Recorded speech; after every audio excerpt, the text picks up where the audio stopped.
I know why you burned it down. I know why you're angry. I know why you just can't fucking take it anymore. And you're mad as hell and you want answers. Well, don't worry. Kanye West is running for president. And we're all going to be saved. And this is the Bold Gestures podcast with Hank, Tobi, and Rich. And we're here to talk about people rioting and gigafactories and condom companies and Kanye West and the meritocracy. Welcome to Bold Gestures podcast. Is that good or bad? What did you think, Rich? Good or bad? Should I do another one? It was good. You mentioned Kanye a lot, and we only talked about him for like 5 seconds at the end. Mm-hmm. I think kind of less about riots, but more. Yeah. I mean, we really talked about protests, not really riots. And then we talked about corporations and kind of, the main topics were a lot of big businesses, Tesla and how, pay scale in Germany. And I'll do another one. I thought it was good, but I think we basically you said like you make a full intro and then Rich destroys everything in that intro and says it's wrong. You'd think he's fucking Martin Scorsese. If you can give me a little more pop in your voice. What I like about Rich is like when you criticize something, you're like, "Was it good?" That's right. Yeah, but these fuck. Yeah, but all right, I'll start it over. Don't worry, everyone. Elon Musk will save us all. He's building a gigafactory. Companies are taking over. Just sit back and relax as Elon Musk sells you more hand soap. This is the Bold Gestures podcast, and today with Tobi, Rich, and myself, Hank, we're going to talk about protests and why everyone is losing their damn mind and what works better, violent or nonviolent. We're going to talk about the history of May Day, and if that's not enough, we're going to talk about Kanye West and his long shot bid for the presidency or his promotion for his new album. Stand by.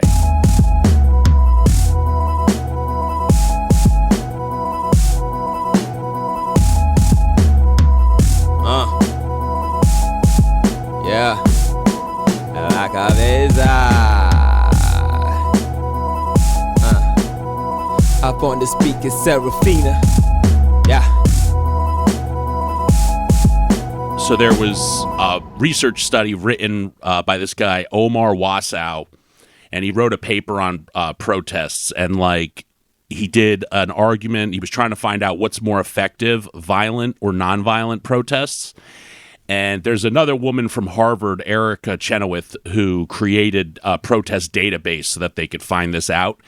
And I guess evidently from their findings, nonviolent protests worked twice as successful as violent protests. That's not to say violent protests didn't work. It's just that nonviolent were twice as successful. So that's what are your guys' thoughts on this? It's pretty interesting. What do you know? What period they kind of tested or the data's from? Because I think that kind of what I think about it. My point on it would be more as time goes, with technology and stuff. I think more modern time, the nonviolent protests are probably more effective because you have a lot of other outlets and a lot of other ways to affect people and businesses. But do you know when that study was? I'm not sure. It didn't give a parameter, but it covered every not every significant protest. I think going back to the 1800s. So it's been back in the 1800s, it was already more effective. Well, at least they were showing the study doesn't go back. It's just that's where the findings they were showing from protests way back then. So they were using stuff even back then to kind of get an idea of what works better. And, I kind of agree that definitely I could see nonviolent protests working better. My only thing was in the data, it doesn't account for the age itself. So I was thinking, well, what about because in the 60s you had like this rash of very violent protests, and people voted for Richard Nixon as a result, for example, because they wanted law and order. They wanted to get things back to law and order, blah, blah, blah. And they're saying like, that's the guy who wrote this paper was like, that's what's going to happen again. And I'm like, maybe, but also back then it was a very different demographic. So people were a lot less inclined to be on the side of the protesters back during that time. Hence why they voted so unanimously the other way in the election. Yeah, and what also changed is the internet. It's way easier to organize yourself in a non-violent way online. Sign petitions, meet up, and so on. It's just easier to organize that for a large volume of people. Yeah, I agree 100%. The internet is a game changer because, and that's what I was kind of thinking when I watched that TED Talk that you sent on nonviolent protest and such, is the internet changes the game. Because back in the day, people didn't have a voice. There weren't many outlets to express yourself, to organize, to kind of basically just protest. And these days with the internet, to your point, Toby, the organization of it, just to be heard, just to kind of get a movement out there is so much easier. And that's why I think it'd be more effective, because I think you can get a lot more intelligent and less focused on being heard, because I think violent protests, a lot of it, I'm sure, stems from the frustration of not being heard, the frustration of not having a voice. And, it's kind of like a little kid, if they're acting up and they don't have an outlet to go outside and play or release their energy or whatever, they're going to, they're just going to just lash out in frustration. And I think that, it kind of relates to people, back in the day, and more so than today, because technology, everybody's got a voice. Everybody's posting everything about whatever they want to protest, and they're they're trying to make a statement, and it's much easier. Yeah, I'd agree. I would agree. The like you see, like, especially like if like the news isn't talking about certain things or they're keeping certain things off the news, then it's with the social media, they're able to connect regardless. Because I remember hearing like some old hippie one time complaining that this internet, like they're going to organize through the internet. They're always going to know when these people are planning to protest. And the argument would be, well, because he was like, in the 60s, we just showed up. They had no idea that we were coming. And it's like, yeah, but now you can group millions of people you can get millions of people behind you just through the internet. I mean, look at what just happened. I mean, you had protests, Toby, in Berlin, right? I mean, it was everywhere during this past month. Yeah, you mean Black Lives Matter. That was really everywhere. How many people? I don't know, actually, the numbers the police released here. I think they were wrong. Because if you look at the pictures and at the area, it filled up basically all of Alexanderplatz, which is huge. You know that, you've been here. Yeah. So I think it has been at least 100,000 people. And some newspapers mentioned that, but the official statement was 15,000 people. Really? And you think it was that many, really? 100? Yes. Because the pure area you see on some photos, it's a lot of people. Yeah. Yeah, I mean, I think one newspaper corrected the numbers in the end and said it was at least 100,000 people. Jesus Christ. 100,000 people in Berlin for a Black Lives Matter protest in America. That's wild. That shows you how Berlin is. Berlin will burn everything to the ground if they don't like what's going on. Yeah, I told you that before. I think if some of the shit that happened in the States would happen here in Berlin, I don't talk about Germany in general, but in Berlin, the city would burn like ASAP. That wouldn't work. Like, you mean with like the police like shooting rubber bullets or whatever? Yeah, no. Like if that would happen in Berlin, I think we have so many people who would go against that like crazy. Like half the city, the cars would burn. everything would burn. Yo, and Americans love to say Europeans are pussies. Y'all are like, we'll burn our whole city right to the ground. Fuck you. How about that? We'll burn it to the ground for something that happened in America. All right? That's what we're at, okay? Yeah, exactly. No, but that's really, it's just Berlin, not any other city I could think of in Germany. It's like, I don't know, Berlin is strange. It's a little bit like a state in a state. I think you noticed that because you also traveled in Germany. Mm-hmm. Yeah, when you go to like Dresden or something, it's like a different, from what I understand. Yeah, it's completely different. What's it called? I remember being in Berlin during the May Day protests, the annual protest. Was it May 1st every year, Toby, or something? Yeah, exactly. And I wasn't even, like you said, I wasn't even in like the crazy areas. I was like in, Kreuzberg or something like that.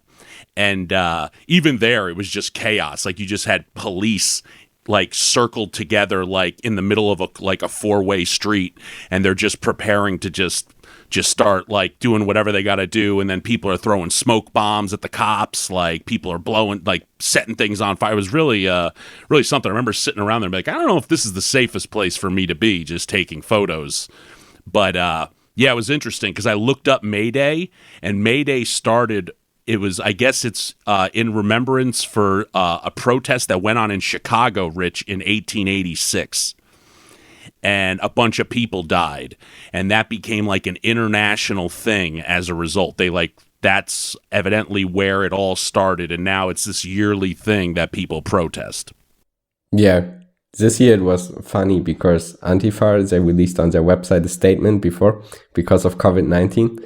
So they basically said, yo guys, you gotta wear masks and maybe we shouldn't meet up like that, but we still don't let anybody tell us what to do. So let's meet up, but also don't meet up. It was super mixed. And in the end, nobody came. Oh, man.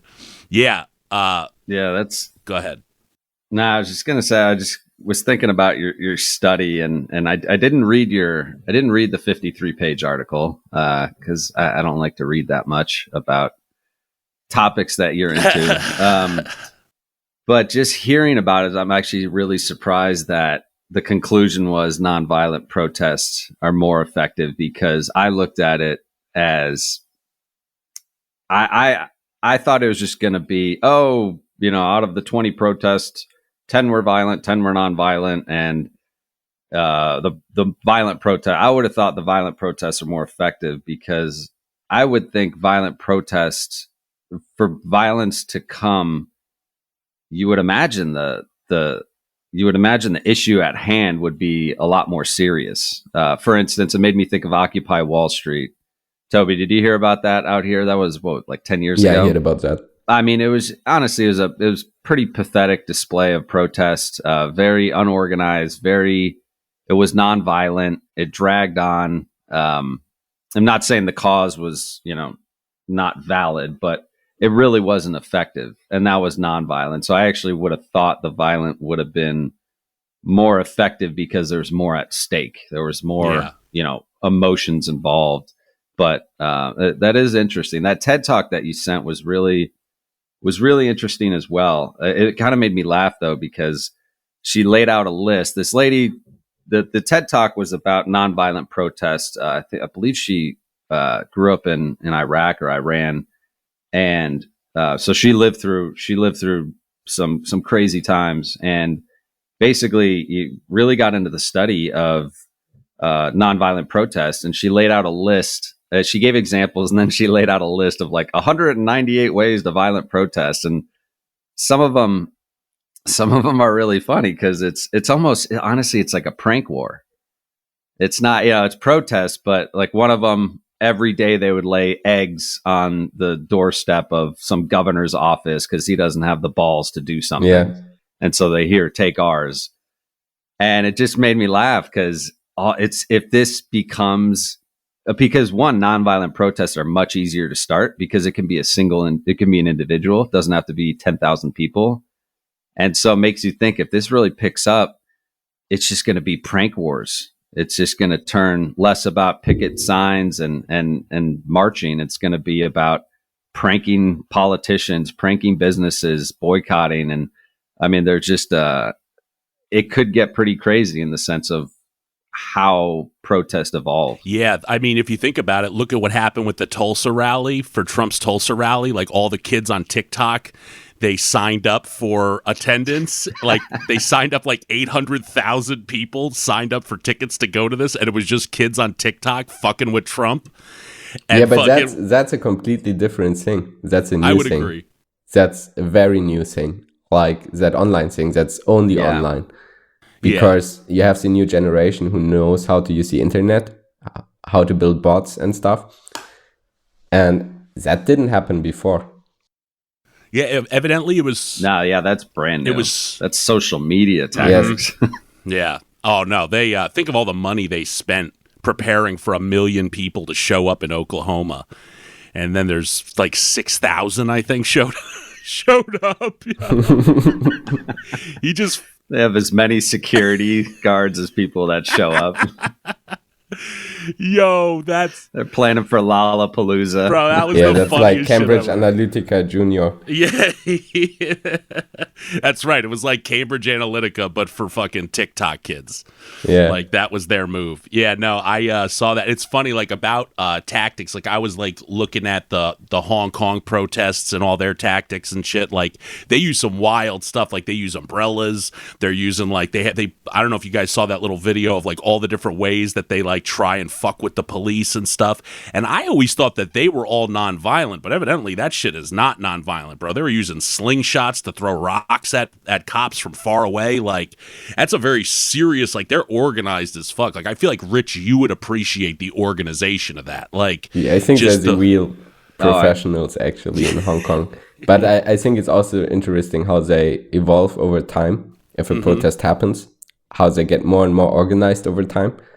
Like, they start with basically nothing, and then 1 week later they're sharing masks against gas, like, and they're just available everywhere. And then they advance more. Like, it's crazy. It's like you would run a company actually, how quickly they get organized and all online. Yeah, it's teamwork. It was super impressive to see that video and how they really just organize.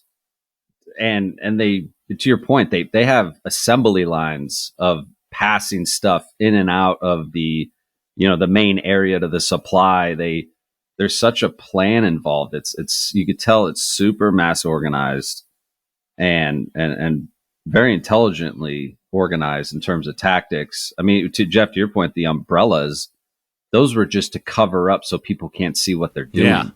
Getting stuff prepared. And that's a wild situation. I think that's a different level than any protesters in Germany or the States. I didn't see that anywhere else. Like, how well they organize, it's super impressive.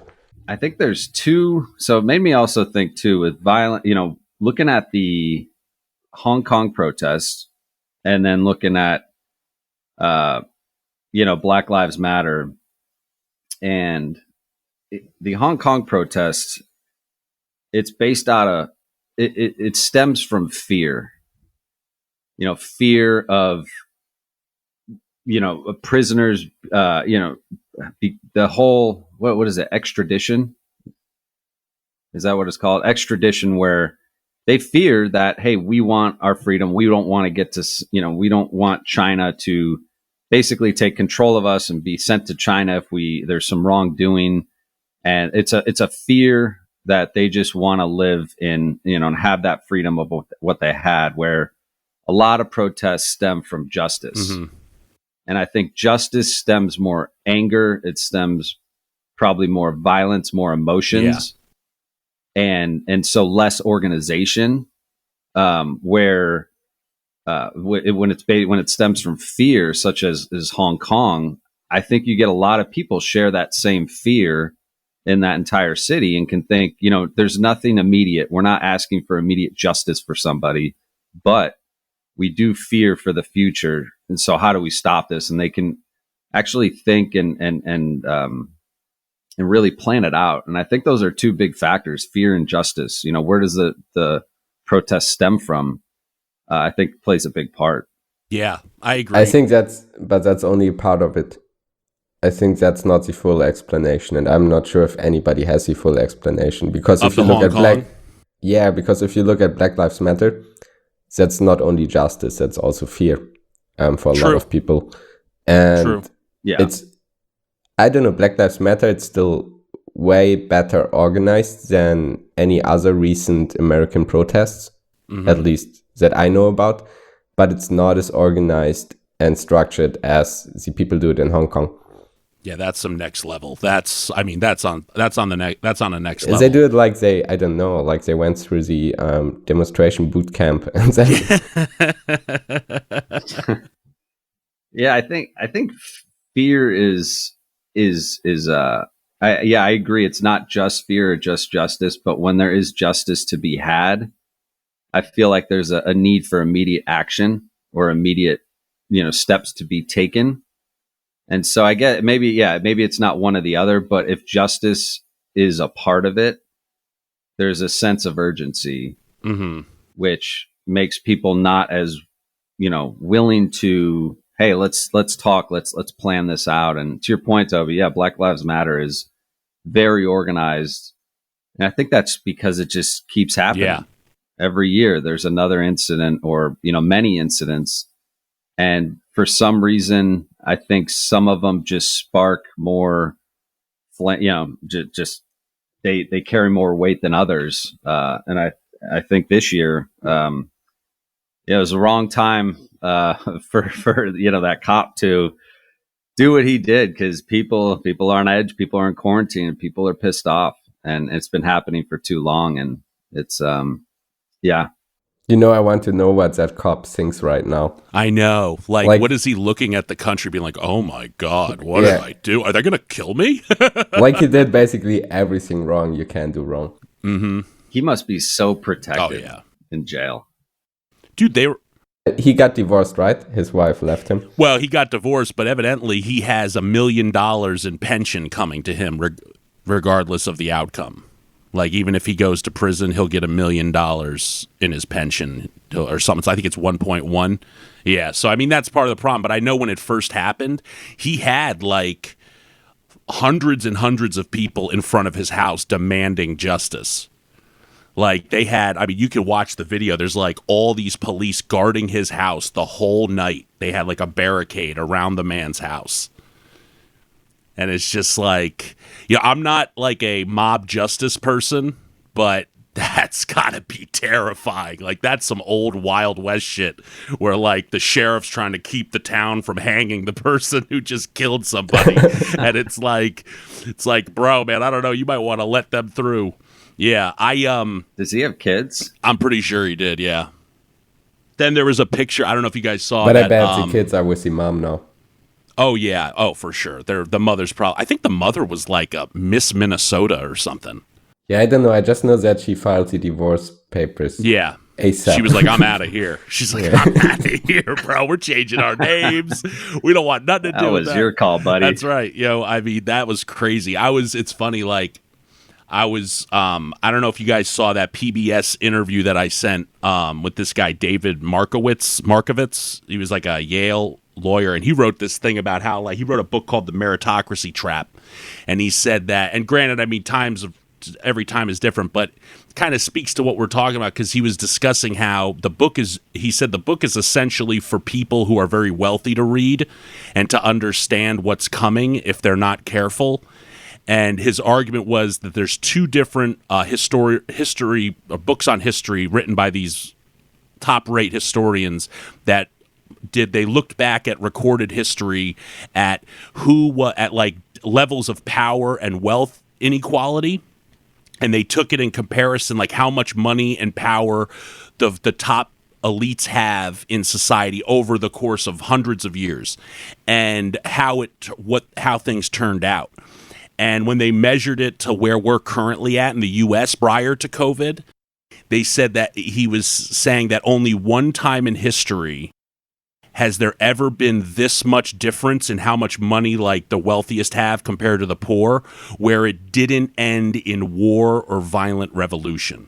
They're like, he's like, it always gets resolved. They will always resolve this issue. The powerful will always lose their power in the end.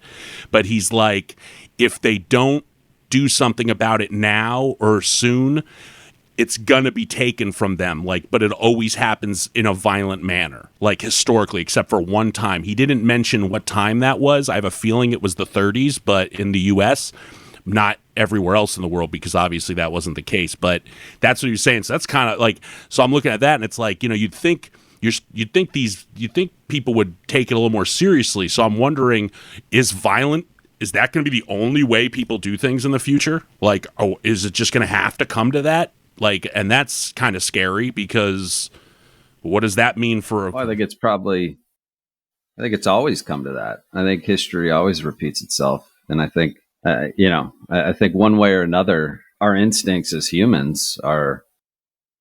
I think we constantly repeat ourselves with greed and power, and money is power these days, and wealth has been power for a long time, and I think it'll eventually come to that. I think there is a big problem right now, especially in the U.S. The spread is getting wider, and it's getting more concerning. I used to be of the thought of, the motivation, let people earn what they deserve and can. And I think I still have that belief in a certain sense, but when you see how extreme it is getting, what was that? I saw it, a quote for the wealth of Jeff Bezos.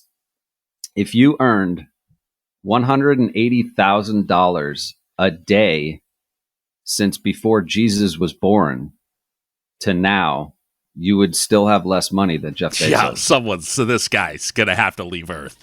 He's going to have to leave Earth sooner or later, bro.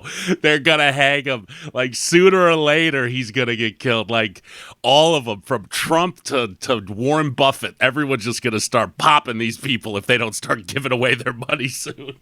Bro, how much money? How much money a day? $180,000 a day from before Jesus was born to current day. Bro, you would still have less money than Jeff Bezos. That's crazy. Yeah, I don't know. I hate that. I did my tax the last week, and it was a nightmare because of German bureaucracy. I don't know, when I take care of the invoices from Adobe and other really big international companies, they're all registered in Ireland to save tax. Yeah. Yeah. When I was in grad school in Ireland, around 2008, it's when the Irish economy was doing great. And that's because all these big tech companies, the Googles, Facebook, believe Microsoft, they all had their European headquarters in Dublin because they had such a great corporate tax rate. Yeah. And it just boomed the Irish economy. Yeah, fucked everyone else. These houses that were built 100 some years ago, just small Irish homes made of brick and worth millions of dollars, just because that economy boomed. Yeah, that they're going to end up having riots there too, because soon there'll be 50 people from Google who own 3/4 of Dublin. It'll be like San Francisco. No one will be able to afford to live. Yeah, they're all Irish people are depressed drunks, right? I hate that. Yeah, they are. Well, there's no sun there. Yeah, it's misting all day. Only worst place is the United Kingdom right now. They have a lot of rain, and they have Boris Johnson. That's true. That's a whole other cloud storm to deal with. It's funny, like, speaking of Ireland, and like, what were you, Rich? What is it? A gig factory? Elon Musk got offered an opportunity to put a gig factory in Austin. What are they going to give him, half the city or something like that to move the gig factory in?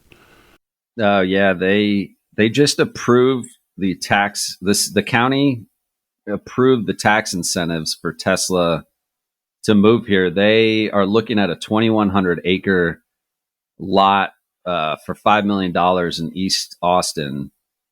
And I believe they just passed, or the county just approved the incentives to get Tesla to move over here, which I think it said in the article, which from a local news source, that it would reduce the Tesla's taxes within Austin by something around 70%. I don't know the term of that, but it would just be insane. I mean, that's what they're struggling with in California. He's also building one here in Berlin. Really? Yeah, a gigafactory. And the thing that's interesting is that usually it takes a while until you get that stuff approved, if you even get it approved. But he was like, yeah, I want to build it here. Yeah, but there's a forest. So people started complaining. 1 week later, approved. Really? Then he said he wants to Forest put gone. a Berlin rave club under the factory. So he will build that next. And then he announced that he will hire workers from Poland. No, that's So- nice. Yeah, it's not even people from here getting jobs from it. Like, I mean, there will be some, but he didn't even announce it. They figured out that they were hiring in Poland for that gigafactory online. Dude, he's a motherfucker, bro. He got in trouble. I mean, don't get me wrong. I love his products that he builds. Like, he's definitely Tesla's amazing. But dude, a judge was like, dude, you're not allowed to. Tobi, his workers were trying to unionize to get better wages, and he went on Twitter and he tweeted that you are more than welcome to unionize, but if you do, just know that not only will you have to pay union dues, which are like nothing, but also we will have to take away your 401ks. So all of your fucking investment that you have in this company, you'll no longer have. And the judge was like, you can't do that. That's against the law. You're not allowed to just threaten them and say we're going to take away your future because you're joining a union. And so he wasn't able to. But he did. That's the type of shit that pisses me off. Just like he's employing people from Poland. Like he's going to move to Germany just to get closer to the Poland workforce and bring them over. It's crazy. Yeah. Yeah, I mean, I think it's smart for the Travis County, which is Austin, the county Austin is in, to incentivize. I mean, really what they're doing is they're hedging their bet on the future of Tesla. I think everybody sees a lot of promise in that company. And so if you can incentivize a company like Tesla to come into your city, you don't know, in 10 years, that might be the Ford of Detroit, that hub. It could really make a major impact on your overall economy for a long time coming. And so I understand why those incentives are asked for. I think Elon Musk knows it more than anybody. His bargaining power right now, his negotiating power, he has the balls in his court. He knows the value of what he can bring to a city. And a lot of the companies are doing. I mean, look at Amazon last year that basically had a bidding war with the top cities in America to where are we going to build our second headquarters? And every city that wanted to bring them there put basically a proposal in front of them of all the things that they're going to give them and all the incentives. And I think these big companies know their impact on economies, and they're using that to their advantage, which, can definitely get abused. But for cities that get those incentives, it could be very, very powerful in terms of, the long term of their economy. Yeah. And I think Austin is really banking. I mean, they just it's worked out for them in the recent future of all these big tech companies coming over that, the real estate out here, the jobs out in Austin, it's just a thriving economy right now. Isn't Austin like a little bit like the new Silicon Valley with all the tech companies? You have Apple there as well, right? And Google. Yeah, we actually have. Apple has one of their secret research and development offices out here where I don't know anybody that works there, but I did interview at Apple years ago, about 5-6 years ago, and they actually have a 39-acre campus out here. But before they built that, they had a small kind of technology office where all the new innovation and products were being developed, which is pretty cool. But Google's building a massive building downtown. It's becoming that. Has been becoming that new Silicon Valley for a while now, and I think it's been expedited recently because a lot of people in Austin now. A lot came from California. The past two companies I've worked for are California companies. They're just moving out here. Because it's cheaper living, so you don't have to pay everybody Los Angeles salaries or San Francisco salaries, because rent is cheaper, homes are cheaper, and it's just cheaper. All the incentives, tax incentives. I mean, the real Silicon Valley, it's super expensive. You really, like, even if you make a lot of money, you don't have a lot left after living expenses. If you look at what a lot of money out there, but if you look at what Google head engineers make, they still don't have a lot left. If you have a family and you need a big house for them, or at least a family home, you pay so much rent, and buying a house there in the Silicon Valley is nearly impossible for most people. So I get it that they all move to Austin right now. It makes sense. Yeah, I mean, San Francisco just wasn't big enough, I feel like, to house all those giant, tech companies. My thing is, like, with when Amazon did their bidding war with all the cities, I remember, like, they were going to go to New York, and then people protested or whatever, and they ended up not doing it. And then I remember, like, 6 months later, I think, or 4 months later, I'm not sure, the Wall Street Journal wrote an article on it, like an update on what's going on with tech jobs in New York after Amazon pulled out, because people were like, they were angry, like, at people like AOC or something, because they were like, oh, you cost us 25,000 jobs.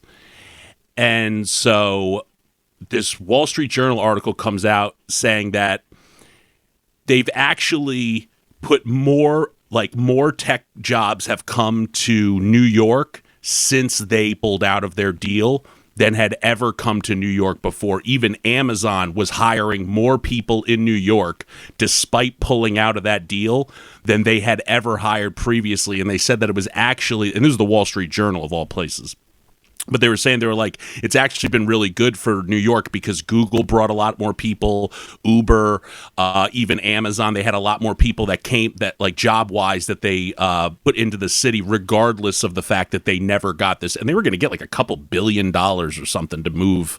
Like, I get that, like, as from a business perspective, it's like, dude, that's a boon. That's great. Like, I'm going to be able to make more money. It's like, yeah, but that's also kind of how we end up in the situation we're in, where people are just like, does it make more money?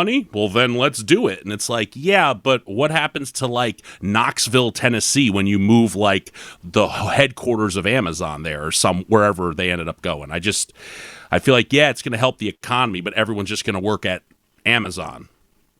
Like, they're all just going to work at Amazon or whatever company. So I don't know. It's probably good and bad, I feel like. Yeah, I don't think it's great. I think it's inevitable. Yeah. To your point, I think the thing that sounds less appealing and less exciting is, to your point, everybody works at Amazon. Mm-hmm. Yeah. There's fewer companies people work for. And so that, to me, that just makes life a little more boring. And obviously hurts smaller businesses, and it makes it harder to start smaller businesses as well, the bigger these companies get. Yeah, especially like a Walmart or something. Have you been to, Jeff, when you were here, have you been to Wolfsburg? It's like where VW has their headquarters, and everybody there works for that car company. Really? Yeah. Is it good? Like, do they hate it? Do they all want to blow their brains out because they all work for Volkswagen? Or are they like, yeah, it's fine? It's the most boring city I've ever been to. But it looks like it's built by a company. Like, if you look at the street structure, it's a little bit like in New York. Also, it's a smaller city. And they have exactly one club there. They have like 2 restaurants. Really? Which is ridiculous for the size. Logo on everything. Yes, exactly. They all drive the same cars. Jesus. It's super strange. Bro. There's a lot of cities out here that I think everywhere that the city revolves around a single employer or type of economy. For instance, Kara's dad and stepmom live in a small town that majority of the people are in the prison system. And so that their whole economy, most people's jobs are working for the prison. very small town, rural Texas. And so, that's where it gets very complicated too. These deep rooted issues is that if you are a town that thrives on a prison system, you want to grow as a town. And so your company, to grow as a company, you need more prisoners. Jesus Christ.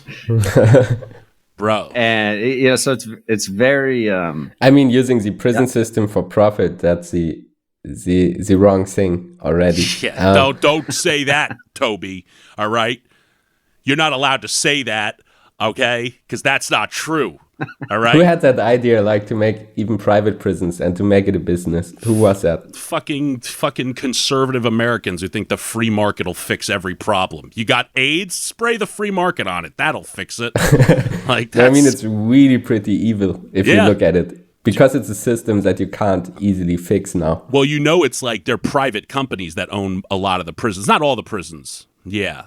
And that's a big problem. I mean, literally, they're making a living off of, like there's a corporate board that decides, like, should we have beds for everybody? Should we start cutting the bed mats in half because we can save money on the bed mats? Like all of the illegal immigrants that are getting, the whole separated at the border thing, they're all being put into privately owned prisons.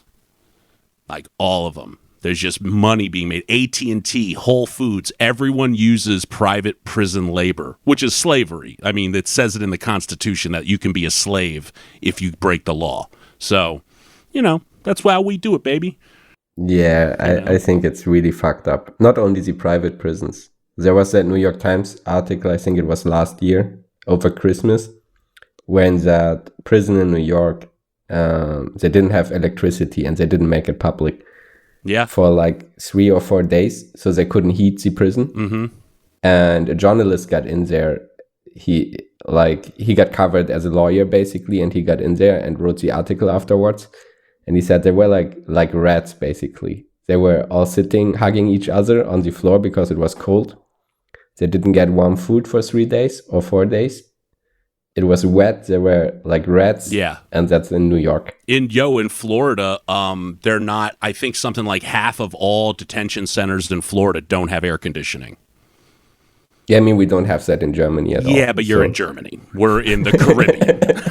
Right, motherfucker? No one has fucking air conditioning in Germany. All right? I remember they told me that in Ireland. I was like, no air conditioning. Yeah, you never crazy. needed it. And I never needed it.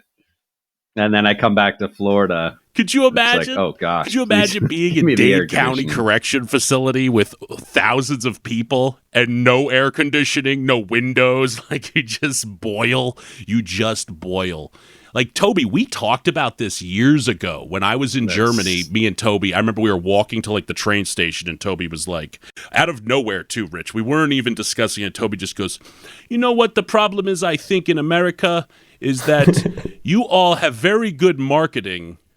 But it's not really true. He's like, your prison system is all about punishment. And I was like, yeah, of course. What the hell else would it supposed to be? He goes, well, we are for rehabilitation. And I was like, that doesn't make sense. Why would you want that?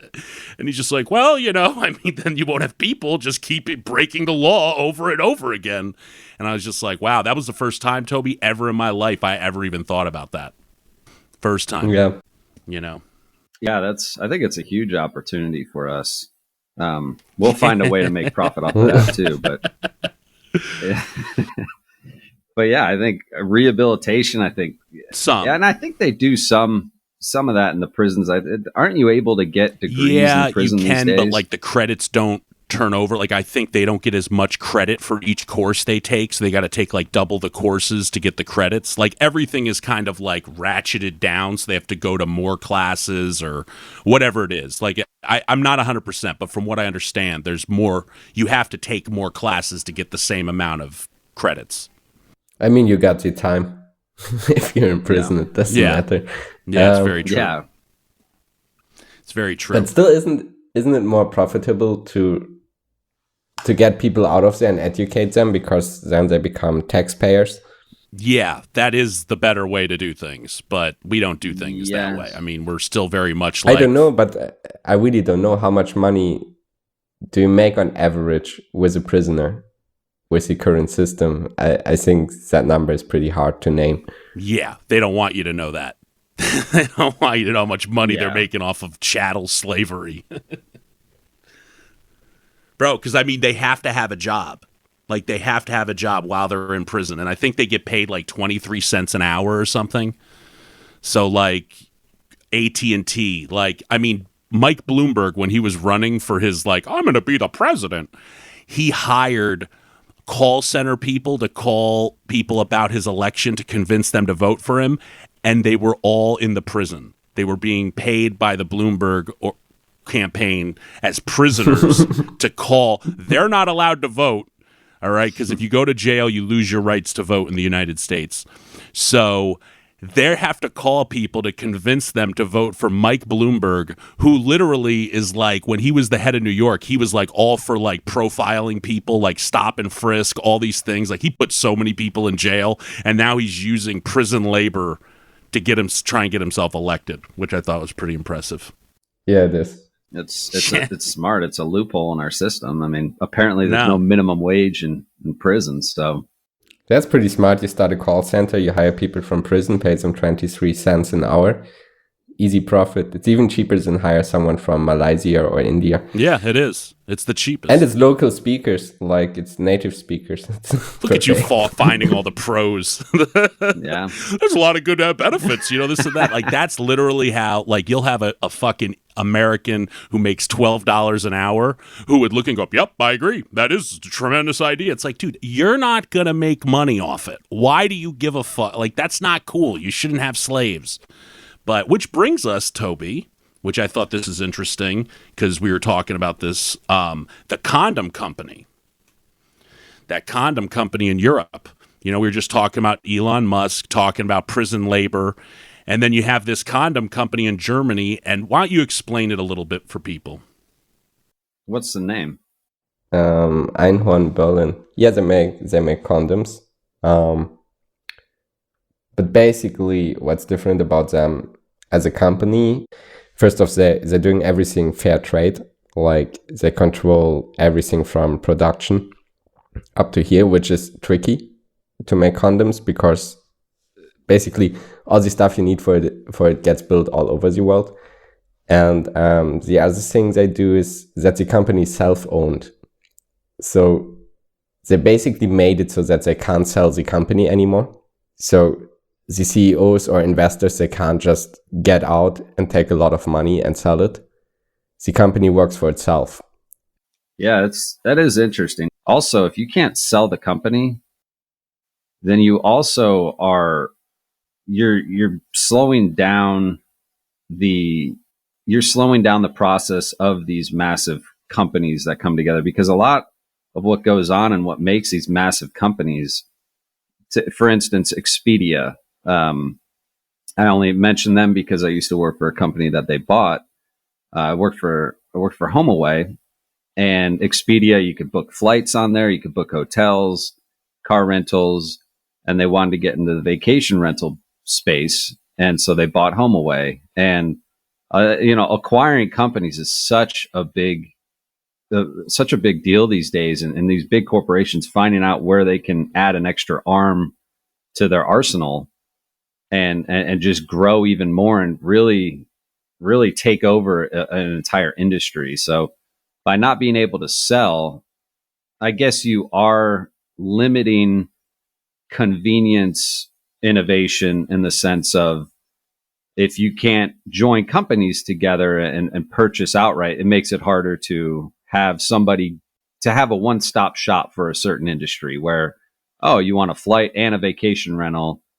In that model, you'll have to go to two separate companies. But with a model where you can sell your company whenever to whoever, you can, you can now bring it under one umbrella. And on the same site, you could book your flight and a vacation rental. But without being able to sell it, you do miss out on that convenience innovation, which is really what companies are doing these days. We want to just make life more convenient for everybody. Hey, buy this online; it'll be at your front door in a day. And you could buy anything you want and it's going to be at your front door in a day. Everything's about convenience. And so that would limit that unless there was some sort of agreements that became more normal where, hey, we're not the same company, but we could partner and still put everything under one roof, which might work. But I think we should invite Philip to talk about that, the CEO, because half of the stuff I'm saying might be bullshit. Also, well, I mean, you guys just that's our podcast in one sentence. Don't you guys in Germany? You guys have your laws are very different when it comes to like labor. So I imagine that idea that they made isn't as crazy there as it is here. Like here, if somebody did that, people would be like, "What the fuck?" Like, no, it's crazy here too. It is. It is crazy. Our laws are different, but we are that's still surprising. Only profit oriented, like every other first world country. Yeah. Is that the only company you know doing that, or is that becoming a trend? That's the only company I'm directly in touch with that's doing that. But there must be more, and I know that they want to promote it and make it a thing because it works so well. I mean, you bring incentives like that to the table for employees. Mm-hmm. You make them feel a part of something bigger than just getting an hourly wage or a salary 9-to-5 job. It brings that teamwork. It brings that camaraderie of, hey, we're all in this together. We all own this. Let's build this and grow. I mean, I love the concept. I think it would be super difficult to implement here because even if it was implemented, maybe it's not as hard. It wouldn't be as hard to implement if companies started doing it, but I think it would cause a lot of issues here, and there'd be a lot of corruption with it. I think there'd be a lot of. I think so too. I think it'd be hard because there's a lot of big companies. So if a lot of big companies started doing that, that's where you're going to get, people lobbying for each other. There's going to be the figure out way. There's so much behind. But what if you don't doors. change any companies that's there already? But if new companies would do that, yeah, like built some it in startups, at the beginning. Could be a complete new model. Try it out, make it a prototype. And then force the mature companies to go to that. I think that's a good idea. I mean, it's similar to the tech industry. I think you don't need to when you think about force anybody. I think if it's a good prototype, you don't force. They will be. Yeah, they will see. They'll be forced to because. Yeah, they'll be forced to because if other, like for instance, a good example is when the tech industry started booming. Remember when Google started coming out with these really cool offices and, hey, wear whatever you want, and to a certain degree, no more ties to work, everything's more comfortable.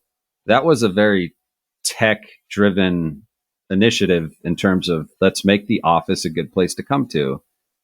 And what followed is companies that have been doing that for 30 years of people coming in these, cubicles with their ties on and all they get is coffee, no food or snacks.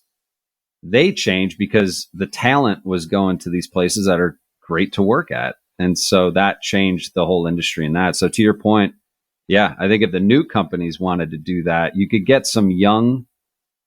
I think what would be beneficial of that is you would get young people to take charge of the companies because you're not gonna lure really well-known CEOs or executive leaders because they'll make way more money in the current system. Yep.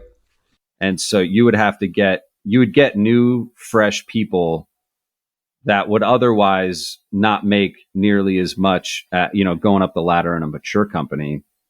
And then you'd be able to see it pan out and see how it work. I think that's a super interesting concept. I think the upside of it is worth the test. And yeah, that would be really interesting. I'd like to see what's it called? I don't know. I mean, maybe this is probably all people, all humans, but it feels like sometimes. Maybe at least I can only speak from like when I think about the United States, it feels like sometimes we're not good at counterintuitiveness.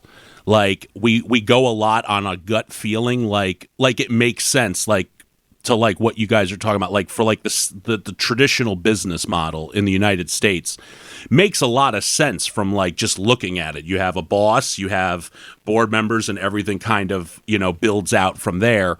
And, you know, so it makes sense. But I think like, because I'm reading this book I mentioned to Rich the other week by this Dutch historian, Rutger Bregman, and he wrote, it's called The Utopia for Realists. And he just talks about how we always assume certain things, but actually oftentimes what we think works, actually it will work better if you do something different. Like, for example, he talks about basic income for all people. And he says how people worry that if you give people money, they'll just work less and they'll be lazy and less productive. But then he shows how in every time that anyone's ever just given people money with no strings attached, free and clear, they just give it to poor people, there's always been positive results. Like, people don't work less, they work just as much. If anything, if they do work less, it's because they're like a musician or a writer and they're like, oh, I'm going to leave this shitty job and I'm going to focus just on my craft. So like, I'm wondering if like we look at it as like, yeah, you can't have all these people coming up with ideas for the company, this and that. You need to have a leader and this and that. And I kind of get that. But it also, from hearing what that condom company did, it sounds like, like there's other ways to do things. Because I know you guys do a lot of different things in business as well. I mean, I know you guys are still just as profit driven as we are. But I feel like, don't you guys have like people vote on the board members of companies, like the workers vote or something like that? So I don't know. I found that pretty interesting. And one last thing I want to say before we wrap it up is Kanye decided to run for president, and then after hiring 180 people to come work for him, he decided he's not running for president. So, yeah, 2020 album promotion, right?